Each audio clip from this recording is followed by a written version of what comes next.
Hello, everyone. I can't wait to be talking to Kandace Chimbiri about her latest book, The Story of Britain's Black Nurses.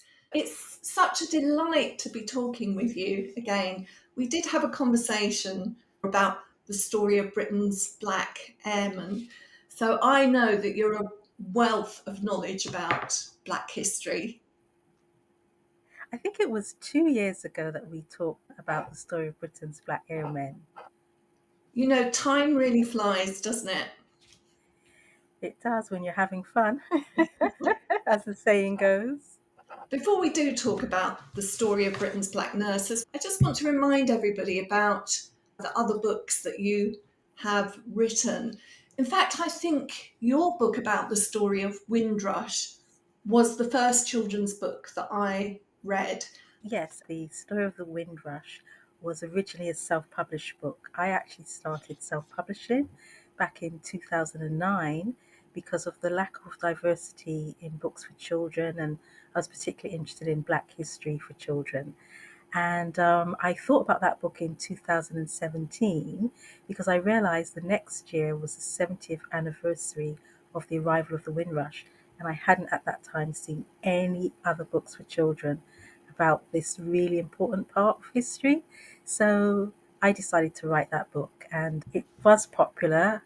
Some of that popularity, unfortunately, was probably because of the Windrush scandal, which wasn't how I wanted people to know, especially children, to know about the story of the Windrush.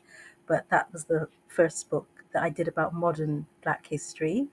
The second book, The Story of Afro Hair, 5,000 Years of History, Fashion and Styles, was a book that I wanted to write since 2013. And I was really worried about writing this book because, again, it wasn't something I'd seen done before. I hadn't really seen Black history told through thousands of years of hairstyles, popular and unpopular hairstyles, but people liked it. And then the story of Britain's Black Airmen, that grew naturally out of the story of the Windrush because really about a third of the men who came on the Empire Windrush ship from the Caribbean to the UK in 1948, about a third of them were returning. They had been to Britain before. And I felt it was important to talk about the contributions of Black airmen during the Second World War. But when I started doing the research for the book, I got a surprise because I didn't realize that there had actually been Black airmen during the First World War as well. And so obviously I had to include that in the story. So that's how those three books came about. Let's talk about the book in question. I wondered, because it does follow the story of Britain's Black Airmen, I wondered whether the research that you did for this book, whether you went about it in the same way or whether there were different challenges. Well, it certainly wasn't quite the same. This book was actually the most challenging book I've ever had to research. And I really didn't realize at the time. So, part of the way that I approach the process of writing the book, I'll usually start with the title and then I'll devise the chapters and then start doing the research. So, when my publisher said, "Would you like to write a book about nurses?" I said, "Yes, absolutely." And I came up with the title, The Story of Britain's Black Nurses. So, with the story of Britain's Black Airmen, we're really talking about a history going back about 120 years because that's starting around 1903 with the Wright brothers' flight. So, with that particular book, there were a lot of challenges as well because very often the ethnicity of airmen that were black wasn't always recorded. Black history has had quite a low profile and still does to a degree. We've only had Black History Month since 1987, and even now it's very much under attack. Histories that were valued and what people valued recording, that made it challenging. And also, some of the men that served as airmen, they came from places outside of Britain, came to Britain and served and then left. So you lose some of that history. So those were some of the challenges. I did have similar challenges with the nurses book. So if there were nurses that were in the records, sometimes their ethnicity wasn't recorded. So that was similar. I had similar challenges with the fact that if they came to Britain and then left, and went somewhere else, we lose the history. So, again, very similar. But what I didn't realize when I started working on the book was that this is not just the challenges of Black history, but I didn't realize that nursing history on the whole is something that hasn't really been very well recorded. And then the third thing is, even though I didn't intend it to be, nursing has been very much associated with women, and women's history is also something that has been undervalued. So when you combine those three things, that it's Black history, it's nursing history, and it's predominantly women's history, it made it really, really challenging. The more recent periods, so perhaps the nurses that we have found since the 1960s or 1950s, those who contributed to the NHS, we can find more information about them because since the late 60s, oral history recording has become more popular, doing oral history interviews, social history, and as I said, since the 80s, Black History Month. So those have made it a little bit easier to get those stories. But when you go back before that and you ask, are there nurses prior to the creation of the NHS? Other than Mary Seacole, very, very few are mentioned. And then, as you get even further back into ancient times, it's even more difficult. But I decided not to change the title of the book. I decided to still write that book because I felt it was important for us to have a book that showed that there is a long legacy of Black sick nursing. I think nurses deserve it. I felt they deserve to know that they are part of a history. And I also felt children deserved and needed to know that as well. So it certainly wasn't as easy as writing the Ehrman's book. Well, you've already alluded to the fact that you go way back in time. In fact, your story starts in the ancient world. And I think we have a picture from the book, which I'll share with everyone. And I wondered, what do we know about medicine from that time, and in particular, Black nursing? We know some things, and there's a lot of things that we don't know. So, taking the example of ancient Egypt, which is in Africa, obviously, we know that they had doctors, and historians, Egyptologists have been able to identify some of those doctors, probably around 100 by name. We know they had a distinction between doctors and surgeons. We know they had dentists, and some have also been identified by name. We know they had medical papyri where they actually recorded treatments. And one of them, for example, the Edwin Smith papyrus, is one of the oldest in the world, if not the oldest. And from that, we know that they knew about surgery and about trauma. We know that they treated people very similar to how we do today with a three-phase approach where the doctor would listen, do an examination, then give a diagnosis, and then prescribe remedies. So those are the things that we do know. There's a lot we don't know. We don't really know how they organize their healthcare. We don't know if they had hospitals. We don't know how they organize nursing and nursing care. We know they must have had it, but these are still questions that are still unanswered.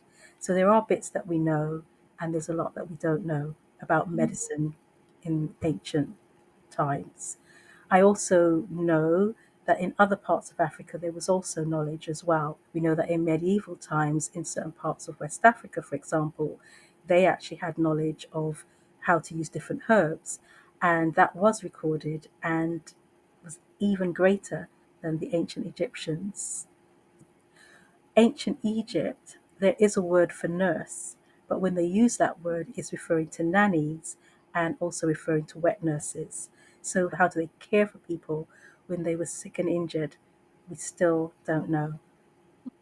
One of the things I didn't want to do too much with the book was get too much into specific remedies, but obviously, when you're writing a book like this, you do end up reading quite a lot of things that are maybe going off of nursing a little bit and maybe going to pharmacy. One of the things I was shocked about, I thought that we had better knowledge of herbs today. But what I've realized is that there's actually a large, large number of herbs that still haven't been tested. There's still a lot more to do. It's something that I feel has been a little bit undervalued as well, because take for example in the book where I mentioned about arrowroot, that was something that was used by people in the Americas before colonial times, by the original peoples, and they used it to treat wounds. And we know that it was used in Dominica, for example, one of the islands in the Caribbean. And it's said, but again, it's very difficult for me to trace this. It's said that it was brought from Dominica to Barbados, from Barbados to Jamaica, and it was used for sure by the enslaved people on the plantations to help nourish other people who were poorly. And we also know that arrowroot was used in hospitals in the UK. So, how did that happen? How did that travel? The more we know, the more questions that we have. Yes. For me, one of the most impactful sections of the book is about how Black nursing is tied to colonialism and enslavement. I thought that was really revelatory to me. And I wondered if you could tell us a little bit more about that. I didn't know, for example, that during the whole process of enslavement, I didn't realize that there were actually some people who were enslaved who were not sent on the ships over to the Caribbean, to the Americas, and so on, but were actually kept in the forts in West African coasts to nurse the enslavers. That was something that was completely new to me.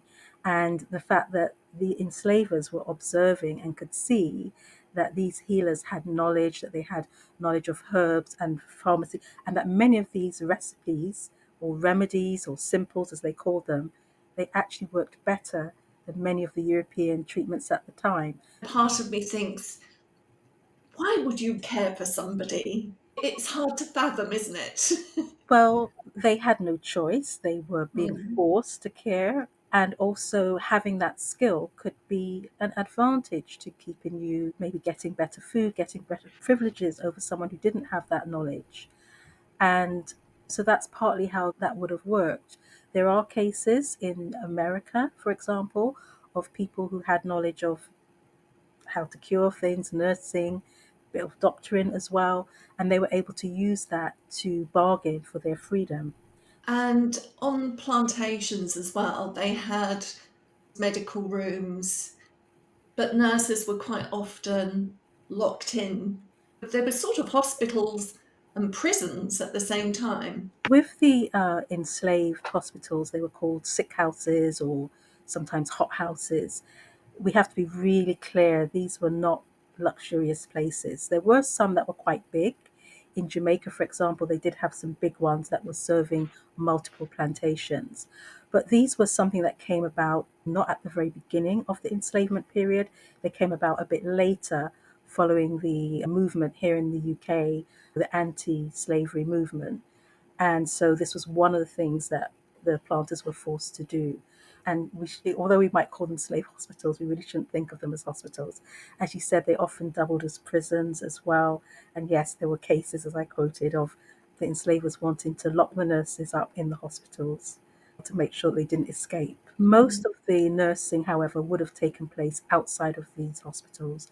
Most nursing would have taken place just in the homes, day to day, not in the hospitals, but they did have them. And so it was important to note that because many people don't know that, and we can trace a legacy there. Now, David Olusoga, who I'm a great fan of as a historian, as I'm sure you are as well, he talks about research into the lives of ordinary Black people in Britain. And he says, by the very nature, as you found yourself when you were researching this book, you can't find out much about ordinary people. So the people we do know about are those that have done extraordinary things. You mentioned Mary Seacole a little while ago, but there are more out there. And I wondered if you could tell us about some of the people who've done extraordinary things. Yeah. I think the important thing to remember, and one of the reasons why I still wanted to write the book in the way that I wrote it, was because I think we must still remember that even when we don't have the names of these extraordinary people, they are still part of the story. Even though we may not be able to ever know much or be able to name some of the enslaved nurses, I did like to write the book in this way, where it's a sort of a bigger picture. That said, there will still always be some people that jump out at you.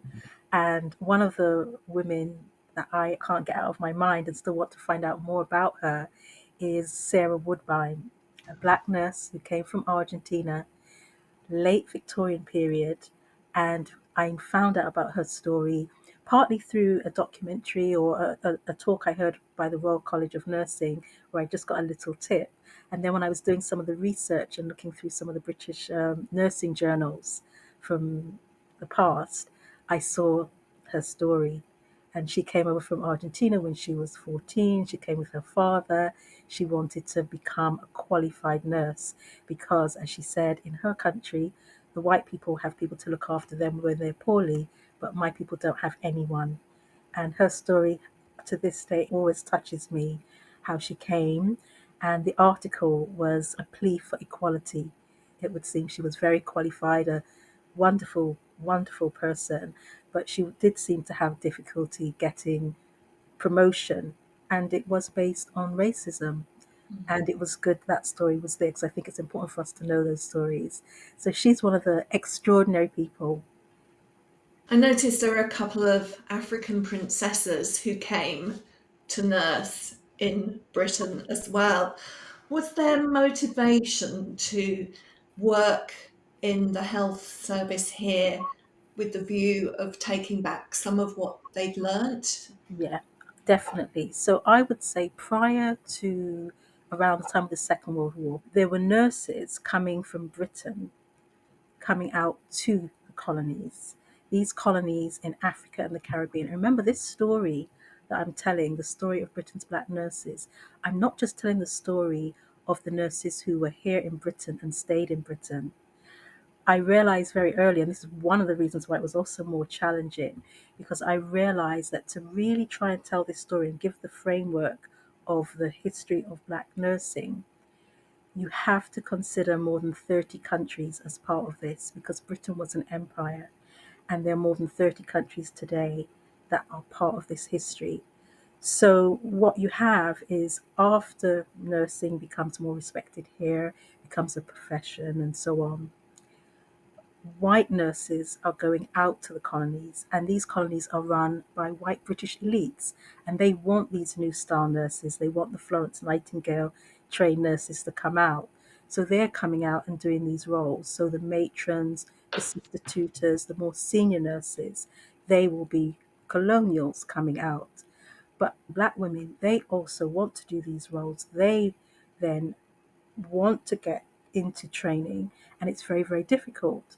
But when they do it partly, sometimes they want to stay here, but often the motivation is to learn and then take this back to the colonies and to help decolonize, desegregate. So that's a part of the achievement of the black nurses that I didn't realize enough when I began the book. And I don't think we appreciate that enough either. You've talked briefly about the Victorian period, but obviously that was a period of big change in nursing. Was there anything else that you wanted to add there about the contribution made by black nurses during that period?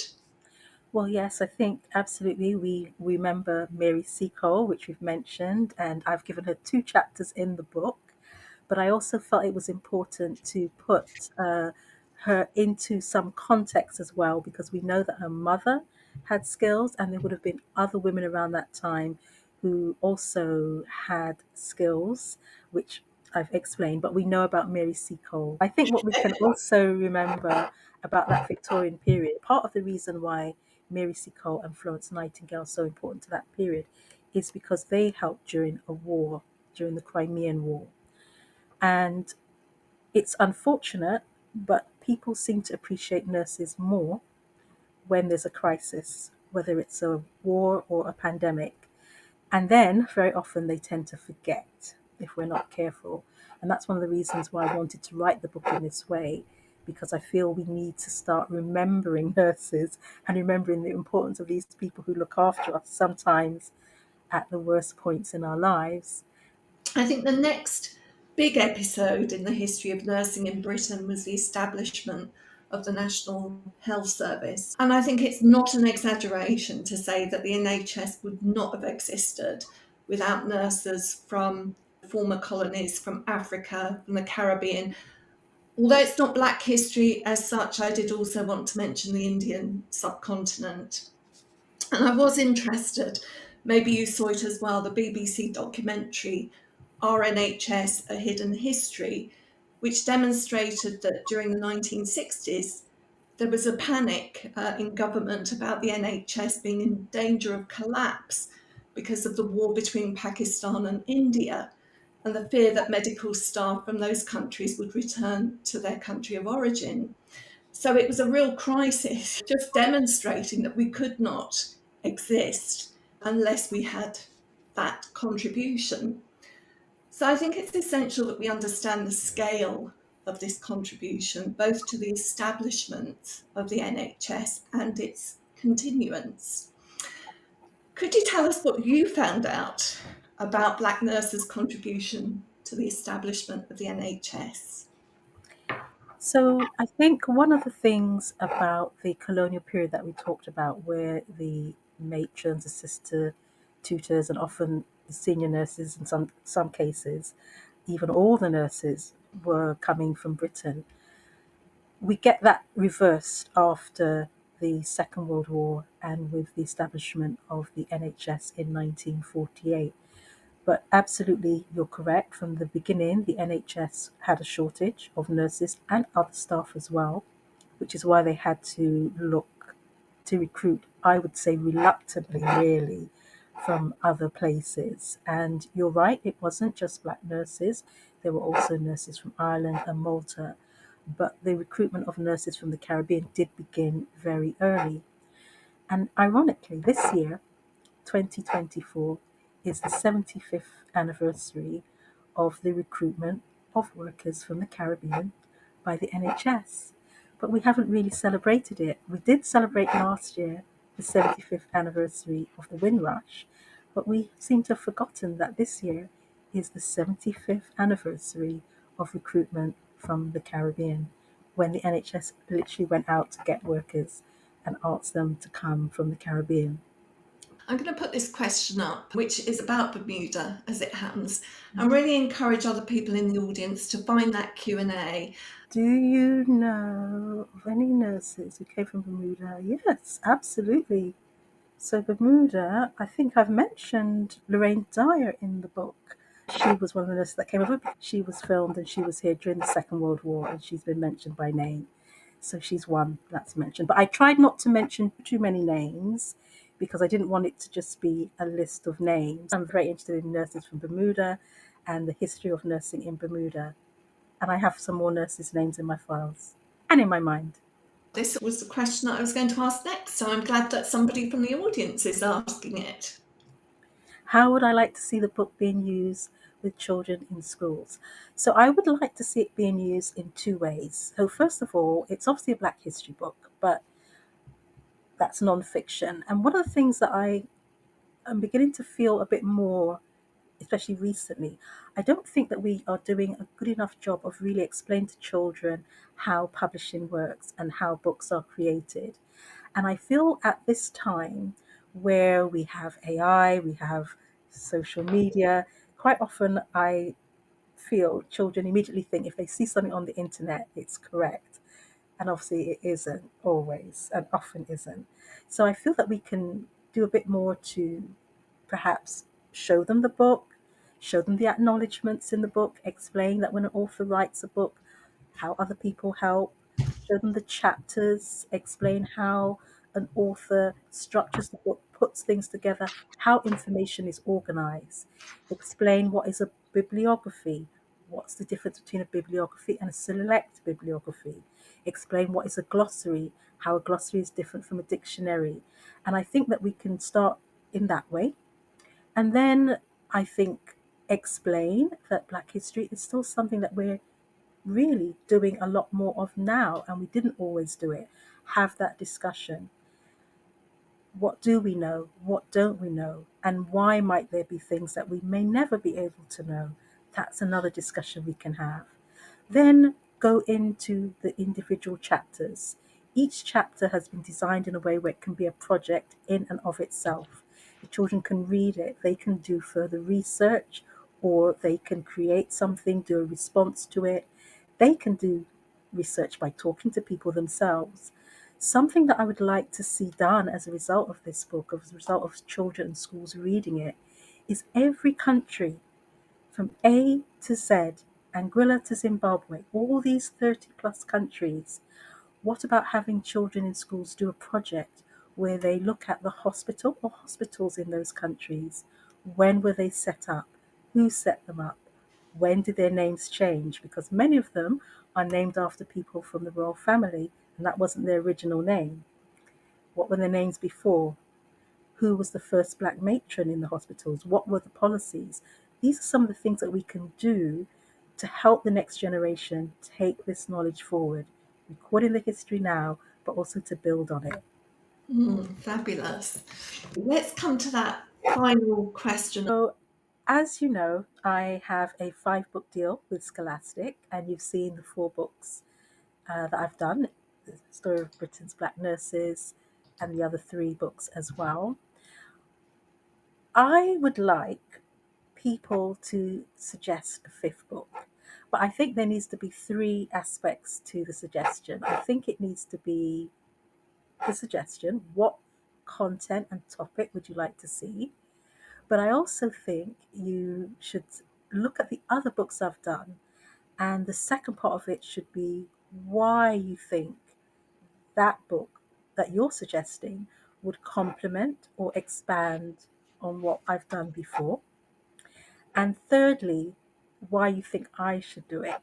Because I think you need to, and that goes back to understanding how authors work and perhaps the writing process. Because it might be that you think there's a book you'd like to see, but I might not be the best person to write that book. Fantastic. Well, hopefully we'll get some ideas coming through. Can I just thank everybody so much for joining us from, it seems, all over the world? Who would have known it? Thank you so much for your really considered answers to the questions. Also, thank you for writing this book. It's been a pleasure talking with you again. And hopefully, we'll get to do it again for book 5, whatever that might be. Thank you, Nikki. Thank you so much for having me. And thanks everyone who's tuned in.